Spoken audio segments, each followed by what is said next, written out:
Hello बच्चों, इस video में हम डिस्कस करने वाले हैं CBSE class 10 social science board exams ये top 50 MCQs with answers for high score in exams. ठीक है, ये वो टॉप 50 एमसीक्यूज है जिसे मैंने पर्सनली शॉर्टलिस्ट किया है। इस एमसीक्यूज के आंसर्स भी मैं आपको इस वीडियो में बताने वाला हूँ। ठीक है, तो वीडियो को बिना स्किप किए समझना है। आपकी प्रिपरेशन हो चुकी होगी तो उस प्रिपरेशन में इस 50 एमसीक्यूज को अभी आपको सॉल्व करके जाना है। ठीक है, it will definitely help you in board examination. ठीक है, तो अब वन बाय वन डिस्कस करेंगे क्वेश्चन और उसका ऑप्शन क्या होगा। ठीक है, इन डिटेल नहीं जाएंगे, फटाफट हम लोग बढ़ते रहेंगे आगे। ठीक है, और सारे करेक्ट आंसर को मैं एनसर्कल कर रहा हूँ। ठीक है, let's start with the video. First question क्या है? Who prepared a series of 4 prints visualising a world made up of democratic and social republics. Who prepared a series of 4 prints, किसने 4 प्रिंट्स की series बनाई थी? अगर आपको इतना भी याद है तो आपको आंसर पता होगा इसका सी, फ्रेडरिक सूरे। ठीक है, याद रखना, मैं एनसर्कल जिसे कर रहा हूँ वही आपका करेक्ट आंसर है। ठीक है, who prepared a series of 4 prints visualising a world made up of democratic and social republics. ठीक है, जिसमें फ्रेडरिक सुरिक ने क्या विजुअलाइज किया है उस प्रिंट के अंदर? वर्ल्ड कैसा है, डेमोक्रेटिक एंड रिपब्लिक। ये क्वेश्चन इंपॉर्टेंट है, आंसर भूलना नहीं, फ्रेडरिक सूरे। ठीक है, अब चलते हैं सेकंड क्वेश्चन की तरफ। Which female figure is used as a national symbol to represent the France? ठीक है, आंसर इज मैरिनी। ठीक है, इसे यूज किया गया था as a female figure, national symbol to represent the France. Okay, याद रखना, भूलना नहीं, ये भी सीबीएसई क्वेश्चन पूछ सकती है। क्वेश्चन नंबर 3 की तरफ हम चलते हैं बच्चों। Which event is widely regarded as the beginning of the French Revolution? ठीक है, फ्रेंच रिवॉल्यूशन की बिगिनिंग किस इंसिडेंट के बाद हुई? आंसर है द स्टॉर्मिंग ऑफ द बस्टिल। ये जेल थी, पता है बच्चों, आप लोगों ने पढ़ाई अच्छे से करी होगी तो। इसे तोड़ दिया गया था। ठीक है, वहां से बिगिनिंग हुई थी किसकी? फ्रेंच रिवॉल्यूशन की। ये थर्ड क्वेश्चन है बच्चों। अब हम आगे चलते हैं फोर्थ क्वेश्चन की तरफ। Who was the key figure behind the unification of the Germany using military strength and diplomacy? ठीक है, जर्मनी की यूनिफिकेशन में किसने सबसे इंपॉर्टेंट रोल प्ले किया? आंसर है ऑटो वन बिस्मार्क। भूलना नहीं बच्चों, मैं फिर से कह रहा हूं, मैं करेक्ट आंसर को आंसर कर रहा हूं। ठीक है, अब चलते हैं क्वेश्चन फिफ्थ की तरफ बच्चों, ध्यान से। The non cooperation movement in India was sparked by the factors including. ठीक है, नॉन कॉपरेशन मूवमेंट को किस तरीके से स्पार्क मिला?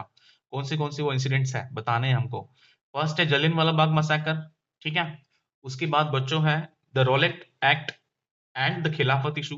दोनों ऑप्शंस करेक्ट है बेटा। ठीक है बच्चों, अब तीसरा भी देखो, द रिप्रेसिव ब्रिटिश पॉलिसीज, ये भी करेक्ट है, तो इसका मतलब option D is your answer. ठीक है, ये भी एमसीक्यू आपको करके जाना है अच्छे से, सीबीएसई क्वेश्चन पूछ सकती है। अब हम चलते हैं क्वेश्चन नंबर 6 की तरफ बच्चों। Who led the Champaran Satyagraha to protest the oppressive plantation system? किसने चंपारण सत्याग्रह, ये ऑपरेसिव प्लांटेशन सिस्टम के अगेंस्ट में प्रोटेस्ट लीड किया? आंसर इसका बच्चों है महात्मा गांधी। भूलना नहीं। ठीक है, महात्मा गांधी बच्चों। ठीक है, अब हम आगे चलते हैं। चंपारण के ऊपर क्वेश्चन एमसीक्यू के अलावा वन लाइनर्स में भी आ सकता है। ठीक है, तो भूलना नहीं, चंपारण सत्याग्रह में जो भी सत्याग्रह लीड किया गया किसके द्वारा किया गया? महात्मा गांधी जी के द्वारा किया गया। ठीक है, question number 7। The Simon commission, Simon commission के ऊपर इतना एक क्वेश्चन मिलेगा ही मिलेगा। The Simon commission was boycotted in India primarily because. Simon commission को बॉयकॉट क्यों किया गया? ठीक है, क्वेश्चन नंबर 7 है, इसका आंसर डायरेक्टली हम देखेंगे B, it did not include any Indian member. इस कमीशन में एक भी इंडियन मेंबर नहीं था, जिस कारण इसे बॉयकॉट करने किया गया। एक क्वेश्चन 7 हो गया, आगे चलते हैं क्वेश्चन नंबर 8 की तरफ। आठवां क्वेश्चन है बच्चों, ध्यान से पढ़ना एक बार। What was the significance of the Dandi march? Dandi march का सबसे इंपॉर्टेंट सिग्निफिकेंस क्या है? आंसर इसका है बच्चों, it was a protest against the salt tax. Salt tax के अगेंस्ट में महात्मा गांधी जी ने दांडी मार्च लॉन्च करी थी, आपको याद होगी। तो आंसर इसका बी है। ठीक है, सारे एमसीक्यूज के आंसर आपने याद कर लेने हैं एज सुन एज पॉसिबल। ठीक है, अब आगे चलते हैं बच्चों क्वेश्चन नंबर 9 की तरफ। Which country initiated the system of indentured labour migration from India? किस कंट्री ने इंडेंचर्ड लेबर इनिशियलाइज किया था इंडिया में? ठीक है, लेबर माइग्रेशन फ्रॉम इंडिया। ठीक है, तो आंसर है ब्रिटेन। भूलना नहीं, ब्रिटेन इज द आंसर। ये भी एमसीक्यू सीबीएसई पूछती है जनरली, तो इसे भी आपको करके जाना है। अब बच्चों चलते हैं क्वेश्चन नंबर 10 की तरफ। जब भी आपको लगे आप वीडियो पॉज करके स्क्रीनशॉट ले सकते हो बच्चों। ठीक है, डिस्क्रिप्शन में पीडीएफ की लिंक्स शेयर कर दूंगा मैं, no need to worry. Question number 10 देखो। The great depression of 1929 which had a global impact began in great depression कहां पे इनिशियलाइज हुआ था बच्चों? बट ऑब्वियस यूएस है, भूलना नहीं, इंपॉर्टेंट ही है। ठीक है, क्वेश्चन नंबर 11 की तरफ चलते हैं बच्चों। The first phase of the industrial revolution begin in which country? Industrial revolution का पहला फेज किस कंट्री में इनिशियलाइज हुआ? आंसर है ब्रिटेन इसका। ठीक है, इसका आंसर क्या है बच्चों? ब्रिटेन, भूलना नहीं। मैं सारे करेक्ट क्वेश्चंस को एनसर्कल कर रहा हूं। ओके, अब चलते क्वेश्चन नंबर 12 की तरफ बच्चों। क्वेश्चन नंबर 12 देखते हैं एक बारी। What led to the decline of the Indian textiles in the 19th century? Indian textiles decline होने में किस फैक्टर ने रोल प्ले किया है? क्वेश्चन नंबर 12 है, ध्यान से एक बार क्वेश्चन पढ़ लेना। आंसर है competitions from British machine made cloth. British की मशीन से जो क्लोथ बन रहे थे बच्चों, की क्वालिटी अच्छी थी और सस्ते थे। ठीक है, एज ए रिजल्ट हमारे डोमेस्टिक टेक्सटाइल इंडस्ट्रीज को कॉम्पिटिशन फेस हो रहा था और वो डिक्लाइन होना शुरू हो चुके थे। अब चलते बच्चों क्वेश्चन नंबर 13 की तरफ। ठीक है, क्वेश्चन नंबर 13 एक बार रीड करो। Who is credited with the inventing the printing press in Europe? किसने प्रिंटिंग प्रेस इन्वेंट की है? क्वेश्चन ये है हमारा, बहुत भूलना नहीं, जोनास ग्यूटेनबर्ग। जोनास ग्यूटेनबर्ग, आंसर है जोनास ग्यूटेनबर्ग, भूलना नहीं बच्चों, पूछ सकते हैं। इसके अलावा क्वेश्चन 14 की तरफ चलेंगे। Which was the first book printed using Gutenberg's printing press? सबसे पहली कौन सी बुक प्रिंट करी गई थी ग्यूटेनबर्ग्स की प्रिंटिंग प्रेस इस्तेमाल करके? आंसर क्या होगा सोचो एक बार। आंसर है बी, आंसर है बी, भूलना नहीं, द बाइबल। ठीक है, अब क्वेश्चन 15 की तरफ बच्चों चलते हैं। 15 क्वेश्चन एक बार ध्यान से देखना। Which leader played a pivotal role in the unification of Italy? Italy की यूनिफिकेशन में किसने सबसे इंपॉर्टेंट रोल प्ले किया है? ठीक है, आंसर आपने पता होना चाहिए, ग्यूसेप मैजिनी। ठीक है, ग्यूसेप मैजिनी ने सबसे इंपॉर्टेंट रोल प्ले किया था यूनिफिकेशन ऑफ इटली। कंफ्यूज मत हो जाना यूनिफिकेशन ऑफ जर्मनी के साथ। ठीक है, अब चलते हैं क्वेश्चन नंबर 16 की तरफ। Which tragic event of 1999 resulted in massive civilian casualties and stirred national outrage in India? बहुत सारे लोग मारे गए 1919 के इवेंट में। वो इवेंट कौन सा था? ठीक है, याद करो कौन सा होगा। क्वेश्चन नंबर 16 का हमारा आंसर है द जलियन वाला बाग मसाकर। इसमें बहुत सारे लोग मारे गए थे। ठीक है, याद आ रहा होगा, आपने पढ़ा होगा तो। अब चलते क्वेश्चन नंबर 17 की तरफ। The principle of satyagraha as introduced by Mahatma Gandhi is based on, जो महात्मा गांधी जी ने प्रिंसिपल इंट्रोड्यूस किया था सत्याग्रह का, वो किसके आधार पे बनाया गया था? But obvious non violence and truth. ठीक है, हमें हिंसा नहीं करनी है और सच पे चलना है। क्वेश्चन नंबर 17 ये हो गया। आगे चलते हैं बच्चों, क्वेश्चन नंबर 18 की तरफ चलते हैं बच्चों। अभी in the Kheda movement, Kheda movement आपको अगर अच्छे से याद आ रही होगी तो, which community struggle against the oppressive revenue demand was highlighted? कौन सी कम्युनिटी ऑपरेसिव रिवेन्यू डिमांड्स के अगेंस्ट में काम कर रही थी? ठीक है, याद करो आंसर क्या हो सकता है इसका। आंसर है पीजेंट्स, पीजेंट सत्याग्रह इन खेड़ा, अगर आपको अच्छे से याद हो तो। क्वेश्चन नंबर 19 की तरफ बच्चों हम लोग चल रहे हैं। ठीक है, which of the following is an example of biotic resource? Biotic resource का एग्जांपल क्या हो सकता है? बट ऑब्वियस फॉरेस्ट जो जिंदा है, ठीक है, जिसमें लाइफ होती है। ठीक है, इसके लिए आपका आंसर है सी, दैट इज फॉरेस्ट। अब हम आगे चलते हैं बच्चों क्वेश्चन नंबर 20 की तरफ। आपको जब भी लगेगा बच्चों, आप वीडियो पॉज करके स्क्रीनशॉट लेते रहना, सारे क्वेश्चंस के आंसर आपको रेडीमेड मिल जाएंगे। इसके अलावा मैं डिस्क्रिप्शन में पीडीएफ शेयर कर रहा हूं, वहां से भी आप डाउनलोड करके यूज कर सकते हो। ठीक है, क्वेश्चन नंबर 20 की तरफ चलते हैं बच्चों। The primary cause of the land degradation in many regions is, land degradation का सबसे मेन कारण क्या है? आंसर बच्चों है डिफॉरेस्टेशन, भूलना नहीं। ठीक है, अब चलते हैं एग्जांपल क्वेश्चन नंबर 21 की तरफ बच्चों। 21, which type of the forest is not officially recognised among the classification? कौन सा फॉरेस्ट क्लासिफिकेशन में हम कंसीडर नहीं करते? ठीक है, क्वेश्चन एक बार ध्यान से पढ़ लो। कौन सा फॉरेस्ट हम लोग क्लासिफिकेशन में कंसीडर्ड नहीं करते? आंसर है इसका कल्टीवेटेड फॉरेस्ट, डी ऑप्शन है इसका बच्चों। ठीक है, सीबीएसई वाला क्वेश्चन भी पूछ सकती है। ठीक है, अब हम आगे चलते हैं क्वेश्चन नंबर 22 की तरफ बच्चों। The Chipko movement was launched with the main M of, क्या कारण था? Protecting the forest. अगर आपको याद आ रहा होगा तो चिपको मूवमेंट किस लिए लॉन्च किया गया था? और महिलाओं ने लॉन्च किया था just to protect the forest. Okay, question number 22 हो गया। अब क्वेश्चन नंबर 23 की तरफ हम चल रहे हैं बच्चों। विच of the following is not considered a method of rain water harvesting? कौन सी इनमें से मेथड रेन वाटर हार्वेस्टिंग के लिए हम इस्तेमाल नहीं करते, नहीं करते, नहीं करते। आंसर है बोरवेल्स, भूलना नहीं बच्चों, आंसर है बोरवेल्स। अब हम चलते हैं बच्चों क्वेश्चन नंबर 24 की तरफ, थोड़ा फैक्चुअल डेटा है, ठीक है। एक बार क्वेश्चन पढ़ता हूं मैं, देखना आप आंसर कर सकते हो क्या। Question number 24, approximately what percentage of earth water is fresh water, कितना परसेंट अर्थ वाटर हमारा फ्रेश वाटर है। आंसर क्या है बच्चों, बट ऑब्वियस क्लास 6 से पढ़ रहे हो आप, ठीक है। इट्स 2.5%, ठीक है। अब क्वेश्चन 25 की तरफ हम चल रहे हैं बच्चों। क्वेश्चन 25 देख लो एक बार क्या है। Which soil type also known as regur soil is specially suited for cotton cultivation, but obvious आंखें बंद करके इसका आंसर क्या होगा, ब्लैक सॉइल, ठीक है। क्वेश्चन नंबर 25 ही हो गया। अब 26 की तरफ चलते हैं बच्चों। Alluvial soils are predominantly found in which regions of the India, alluvial soil हमें कहां मिलती है। एकदम इजी आंसर है इसका बच्चों, नदर्न प्लेन्स, ठीक है। अब आगे क्वेश्चन नंबर 27 है बच्चों। विच of the following is an example of abiotic resources, abiotic resources कौन से हो सकते हैं बच्चों, wild life, forest, minerals and crops में, बट ऑब्वियस मिनरल्स हो गए, ठीक है। अब चलते हैं क्वेश्चन नंबर 28 की तरफ।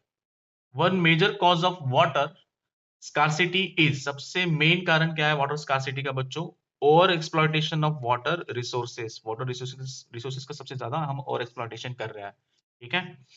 अब इसके एक्सप्लेनेशन में आपको यहाँ नहीं देने वाला हूँ, केवल हम आंसर्स डिस्कस कर रहे हैं, ठीक है। अब question number 29, which country is often cited as an example of a complex power sharing model, किस कंट्री के पास कॉम्प्लेक्स पावर शेयरिंग मॉडल है due to linguistic and cultural diversity. Answer है आपका बच्चों Belgium, chapter 1 power sharing political science के अंदर, okay. ये 29 हो गया। अब चलते क्वेश्चन 30 की तरफ। अब क्वेश्चन 30 के पास हम लोग चल रहे हैं बच्चों, इंपॉर्टेंट क्वेश्चन है ये भी। Which form of government is best known for promoting power sharing among its citizens? कौन सी गवर्नमेंट अपने सिटीजन्स के साथ पावर शेयरिंग में विश्वास रखती है, ठीक है। आंसर है डेमोक्रेसी, भूलना नहीं, क्वेश्चन आ सकता है, ठीक है। Next question number 31, in a federal system which of the following is not a characteristic features, federal systems के अंदर इनमें से कौन सा कैरेक्टरिस्टिक्स फेडरल सिस्टम का नहीं है। आंसर है सेंट्रलाइजेशन ऑफ पावर। हम यहाँ केवल आंसर डिस्कस कर रहे हैं, इसका डिटेल में आंसर डिस्कस फिलहाल मैं यहाँ नहीं कर रहा हूँ, ठीक है। फेडरल सिस्टम में सेंट्रलाइजेशन ऑफ पावर कभी नहीं हो सकता, that's why answer C. Question number 32 बच्चों, ध्यान से। Social diversity in India can be best described by the presence of differences in language, religion, culture। Answer है all of the above, ठीक है। सोशल डाइवर्सिटी इंडिया की कहाँ दिखती है हमें, लैंग्वेजेस में, रिलीजन्स में एंड कल्चर्स में। नो एक्सप्लेनेशन, मेरे बस आपको आंसर दिखा रहा हूँ यहाँ पे, देखते रहना, आगे बढ़ते रहना, ठीक है। अगर वीडियो पॉज करके स्क्रीनशॉट लेना तो आप कर सकते हो। क्वेश्चन नंबर 33 बच्चों, in the context of Indian federalism which level of government is responsible for the defence, defence के लिए, कंट्री के डिफेंस के लिए कौन सी गवर्नमेंट रिस्पॉन्सिबल होगी, but obvious central government is the answer. अब चलते हैं क्वेश्चन नंबर 34 की तरफ बच्चों। A term asymmetric federalism refers to, asymmetric federalism बच्चों मतलब कुछ स्टेट्स के पास, इंडिया में जितनी भी स्टेट्स हैं, ठीक है, उनमें से कुछ स्टेट्स के पास अगर कोई ज्यादा पावर है, मोर पावर है, तो वो फेडरलिज्म कैसा है, असिमेट्रिक फेडरलिज्म। बट इंडिया में सारे स्टेट्स के पास इक्वल पावर है, दैट्स व्हाई असिमेट्रिक फेडरलिज्म का ऑप्शन क्या बनता है, some states having more autonomy than others, ठीक है। Answer B. क्वेश्चन ध्यान से पढ़ना है, ऑप्शन को ध्यान से समझना है, ठीक है। अब हम आगे चलते हैं क्वेश्चन नंबर 35 की तरफ बच्चों। क्वेश्चन नंबर 35 बच्चों है, ध्यान से देखना। Which constitutional provisions primarily protects the minorities in India? India में माइनॉरिटीज को कौन सा constitutional provision प्रोटेक्ट कर रहा है। आंसर बच्चों इजी, फंडामेंटल राइट्स, करेक्ट। आगे चलते हैं क्वेश्चन नंबर 36 की तरफ। Human development index is published by, human development index कौन पब्लिश करता है बच्चों, easy, UNDP, United Nation Development Programme, ठीक है। क्वेश्चन नंबर 37 की तरफ बच्चों हम लोग चल रहे हैं। Which of the following is not one of the main criteria used in calculating the Human Development Index? Military expenditure को ह्यूमन डेवलपमेंट इंडेक्स कैलकुलेट करते वक्त हम इस्तेमाल नहीं करते, ठीक है। नो एक्सप्लेनेशन, केवल आंसर बता रहा हूं मैं आपको यहाँ इस वीडियो में। आगे चलते हैं क्वेश्चन नंबर 38 की तरफ। Sustainable development is best described as, sustainable development का मतलब क्या है बच्चों, development that meets present needs without compromising the future generations। Current generation की नीड्स पूरी करनी है और फ्यूचर जनरेशन के लिए भी हमें कुछ रिसोर्सेज संभाल के रखने हैं, ठीक है। It mean sustainable development. Question number 39 की तरफ बच्चों हम चल रहे हैं अभी। In the Indian economy which sector contributes the most the countries GDP? Countries GDP में सबसे ज्यादा कौन सा सेक्टर कंट्रीब्यूट कर रहा है? आंसर बच्चों है इसका टर्सरी सेक्टर। ठीक है, मैं फिर से कह रहा हूं, आप वीडियो पॉज करके स्क्रीनशॉट ले सकते हो जहां जहां आपको नीड लग रही है। ठीक है, सबके आंसर आपके पास आ जाएंगे। अब हम चलते हैं क्वेश्चन नंबर 40 की तरफ। क्वेश्चन 40 है the term market goods refer to. Question 40 बच्चों इंपॉर्टेंट है ना, इकोनॉमी के इकोनॉमिक से रिलेटेड है।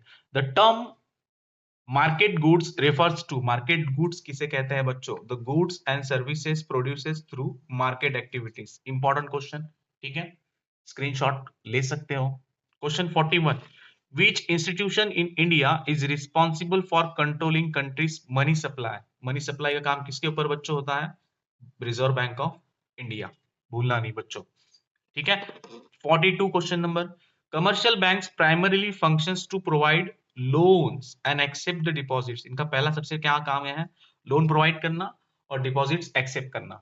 ठीक है, क्वेश्चन नंबर 43 बच्चों, who among the following was instrumental in inspiring the nationalist movement through the idea of satyagraha? Idea of satyagraha किसका था बच्चों? महात्मा गांधी। नेशनलिस्ट मूवमेंट को इंस्पायर किसने किया? आइडिया ऑफ सत्याग्रह से Mahatma Gandhi. Okay, question number 44 बच्चों इंपॉर्टेंट है, in print culture which invention greatly reduce the cost of books and expanded literacy in India? Answer है in Europe, I am sorry बच्चों। ठीक है, प्रिंट कल्चर के किस इन्वेंशन ने कॉस्ट रिड्यूस कर दिया बुक्स का and expand the literacy in Europe? Answer है the movable type printing press. याद रखना, इंपॉर्टेंट क्वेश्चन है ये, सीबीएसई पूछ सकती है। 45 question number, which method of feeding paper and improving plate, which method of feeding paper and improving plate quality was an important innovation in printing technology during 19th century? बच्चों इसका answer है automatic paper reels and photo electric controls. ये दो वो methods हैं जिन्होंने print culture का improvement किया 19th सेंचुरी में। ठीक है, प्रिंट टेक्नोलॉजी में इंप्रूवमेंट की, डेवलपमेंट की। ठीक है, दिस इज क्वेश्चन नंबर 45। अब बच्चों आगे चलते हैं क्वेश्चन नंबर 46 की तरफ, ध्यान से। टॉप 50 क्वेश्चंस की बात हो रही थी, कुछ ही क्वेश्चंस बचे हैं अभी, स्क्रीनशॉट लेते रहना। Which structure built across a river is used to store water for various purposes including irrigation and hydroelectricity power? Answer बच्चों इसका डैम है। डैम के वाटर को हम हाइड्रो इलेक्ट्रिसिटी बनाने के लिए इस्तेमाल कर सकते हैं और अदर पर्पसेस के लिए भी इस्तेमाल कर सकते हैं। Question number 47, question number 47, rain water harvesting primarily helps in, किस चीज में हेल्प करेंगे रेन वाटर हार्वेस्टिंग? हमें capturing and storing the rain water, rain water को कैप्चर करना और स्टोर करने में हमें रेन वाटर हार्वेस्टिंग हेल्प करती है, to recharge the ground water. Okay, question number 48, which of the following best describe the role of the advertisement in the industrial age? बच्चों इसका आंसर है they created the new consumer needs and help expand market। ठीक है, question number 48 को एक बार ध्यान से पढ़ लेना। which of the following best describe the role of advertisements in the industrial age? Role of advertisement in the industrial age को कौन सा फैक्टर यहाँ पे सपोर्ट में है? तो आंसर बी है बच्चों इसका। ठीक है, 48। अब चलते हैं क्वेश्चन नंबर 49 की तरफ बच्चों, बस last two questions. In the context of water resources which of the following structure is used for diverting the flood water during the rainy season? Rainy season में फ्लड वाटर को divert करने के लिए हम इस्तेमाल करते हैं बच्चों इनअंडेशन कैनल्स। ठीक है, ध्यान से, ये क्वेश्चन सीबीएसई पूछ सकती है। Last but not least question number 50, Which of the following is a key function of commercial banks in an economy? Commercial bank का काम क्या है? सबसे पहला काम, mobilising the savings and providing credits, savings को मोबाइलाइज करना एंड क्रेडिट्स मतलब लोन्स प्रोवाइड करना लोगों को मार्केट्स में। ठीक है, कमर्शियल लोन्स के भी अलग अलग टाइप्स है, अभी यहाँ पे एक्सप्लेनेशन नहीं देने वाला, इस वीडियो में हमने केवल और केवल आंसर डिस्कस किया है। ठीक है, तो ये 50 क्वेश्चंस बच्चों आपने प्रिपेयर करके जाने हैं। मैं फिर से कह रहा हूँ, एक बार मैं सारे आपको पेजेस दोबारा दिखा रहा हूँ। ठीक है, सारे पेजेस का एक बार आप स्क्रीनशॉट जरूर लेना। ठीक है, सबके आंसर्स आपको आपके पास होने चाहिए। मैं पीडीएफ भी शेयर करने वाला हूँ, पीडीएफ की भी आप हेल्प ले सकते हो। आपकी प्रिपरेशन में ये 50 टॉप 50 क्वेश्चंस को आपको अच्छे से प्रिपेयर करके जाना है। ठीक है, होपफुली इनमें से बहुत सारे क्वेश्चंस या कुछ क्वेश्चंस रिपीट हो, है ना, और ये डेफिनेटली आपको हेल्पफुल रहे। ठीक है, ये फर्स्ट पेज है बच्चों, ये सेकंड पेज है, ठीक है, ध्यान से स्क्रीनशॉट लेना है तो। और ये भी देखो नीचे हमारे क्वेश्चंस, ठीक है, 17 तक इस पेज पे आपको क्वेश्चंस दिखाई देंगे, ठीक है। आगे चलते हैं क्वेश्चन नेक्स्ट पेज के ऊपर, क्वेश्चन नंबर 18 से यहाँ शुरुआत हो रही है, ध्यान से देखिएगा, ठीक है। If you want screenshot you can, ठीक है। उसके बाद नीचे देखिए यहाँ पे, क्लियर है यहाँ तक। अगले पेज पे चलते हैं, क्वेश्चन 30 से इसमें आपको देखने मिलेंगे, ठीक है। और कोशिश यही करिए कि आपको सारे आंसर्स पर्सनली आ रहे हैं, पीडीएफ खोलने की जरूरत ना पड़े, ठीक है। Last but not least page बच्चों, क्वेश्चन 40 से, ठीक है, वीडियो पॉज करके आप स्क्रीनशॉट ले लेना, ठीक है, 50 तक। आगे सारे क्वेश्चंस की आपके पास स्क्रीनशॉट, ये 50 क्वेश्चंस आपने प्रिपेयर करके जाने हैं, ठीक है। वो for the best and prepare for the worst, ठीक है। इनमें से बहुत सारे क्वेश्चंस रिपीट हो जाए, ठीक है। Best of luck for your exams. मिलेंगे नए वीडियो में नए टॉपिक के साथ, तब तक के लिए थैंक यू सो मच।